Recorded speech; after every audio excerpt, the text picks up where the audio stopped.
किसान भाइयों, आपके पास कोई भी फसल हो, अगर आप लोग उसका उत्पादन बढ़ाना चाहते हैं, उसमें कम रोग लगे, लागत कम आए और आपका जो मुनाफा है यह बढ़े, तो आपको करने होंगे सिर्फ 5 काम। ये 5 काम जो हैं यह खेती के बेसिक सिद्धांत है। अगर आप लोग इनको करते हैं तो जो बताया गया लाभ है यह आपको जरूर मिलेगा। जितने भी पुराने किसान हैं वह सभी किसान इन 5 सिद्धांतों का पालन करते हैं, जिसकी वजह से वह अपनी हर फसल में मुनाफे में रहते हैं। जो सबसे पहला काम है ये है बिजाई या पौधरोपण सही समय पे करना। देखिए, जब आप लोग सही समय पे करते हैं तो ऐसे में जो वातावरण होता है ये अनुकूल होता है, जिससे जो आपकी फसल होती है अच्छी बढ़वार लेती है और अंदर से मजबूत होती है। और जब मजबूत रहेगी तो उसमें रोग कम लगेंगे, अच्छा विकास रहेगा तो उत्पादन ज़्यादा आएगा और ऐसे में जो आपकी फसल है यह प्रॉफिट में जाएगी। तो सबसे पहला सिद्धांत ही यही होता है।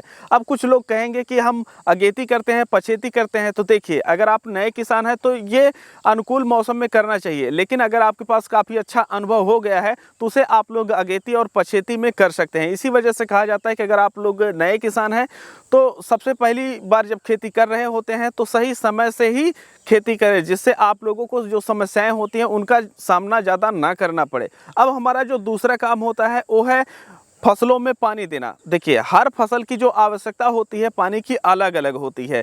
तो जैसी आपकी फसल है, जैसे अगर आप लोग पौधरोपण कर रहे हैं तो तुरंत पानी की आवश्यकता होती है, लेकिन अगर आप लोग बिजाई करते हैं तो ऐसे में भरपूर नमी की आवश्यकता होती है। उसके बाद जब आपके पौधे उग जाते हैं या लग जाते हैं, ऐसी परिस्थिति में वह फसल कितना पानी मांगती है उस हिसाब से हमेशा नमी बना करके रखें। जब आप लोग नमी बना करके रखेंगे तो जो उसकी जड़ें हैं यह ज़्यादा विकास करेंगी और जो मिट्टी से भोजन लेना होता है वह ज़्यादा बना पाएंगी, जिसकी वजह से आपकी फसल अच्छे से विकास करती है।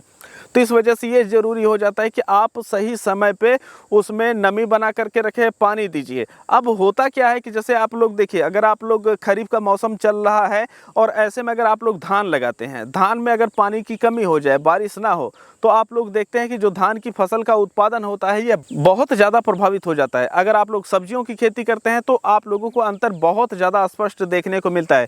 जैसे अगर हम खीरे की फसल की बात करें, अगर खीरे की फसल में हमेशा आप लोग नमी बना करके नहीं रखते हैं तो ऐसी परिस्थिति में जो आपका खीरा होता है यह तीखा होने लगता है। तो जो नमी होती है दूसरे नंबर पे बना करके आप लोगों को रखनी चाहिए। अब तीसरे नंबर पे क्या आता है, देखिए, जब आप लोग अपने फसलों में सिंचाई करेंगे, फसलें खेत में लगी हुई हैं, तो वहाँ पर आपकी फसलों के अलावा अन्य पौधे भी होते हैं जिन्हें किसान जो होते हैं घास के नाम से जानते हैं। और जो घास होती है यह किसी भी फसल के उत्पादन को 65% तक प्रभावित करती है।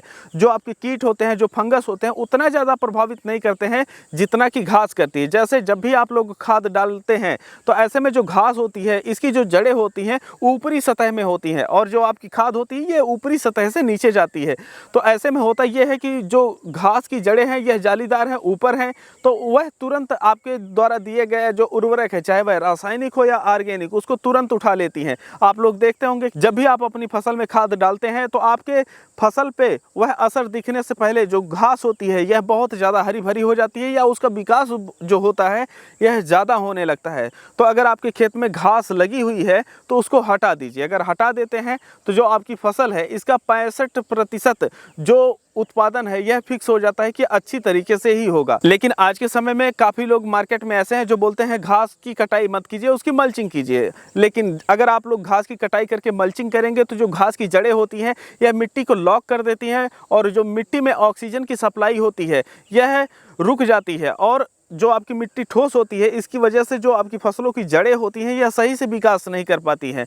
तो ओवरऑल कुल मिला करके आपको हमेशा अपने खेत को खरपतवार से मुक्त रखना है। अब चौथी चीज़ क्या है, वो है गुड़ाई। किसी भी फसल की जो गुड़ाई होती है यह बहुत ही ज़्यादा आवश्यक होती है। जैसे अगर आप लोग आलू की खेती करते हैं तो आप लोग देखते होंगे कि आलू की खेती करने वाले किसान अपने खेत को बहुत ज़्यादा भुरभुरा करते हैं और जब सिंचाई करते हैं तो ध्यान रखते हैं कि जो हमारी आलू की फसल की जो मेड़ है या बेड है वह पूरी तरीके से डूबने ना पाए। अगर पूरी तरीके से डूब गया तो जो मिट्टी होती है ये लॉक हो जाती है, जिसकी वजह से जो उत्पादन होता है यह कम हो जाता है, आलू टेढ़े मेढ़े निकलते हैं और इसके साथ साथ जो उनकी खुदाई होती है यह भी काफ़ी ज़्यादा कठिन हो जाती है। तो ऐसे में जब आप लोग अपने फसलों की गुड़ाई करते हैं तो गुड़ाई करने से जो आपकी मिट्टी है यह भुरभुरी हो जाती है।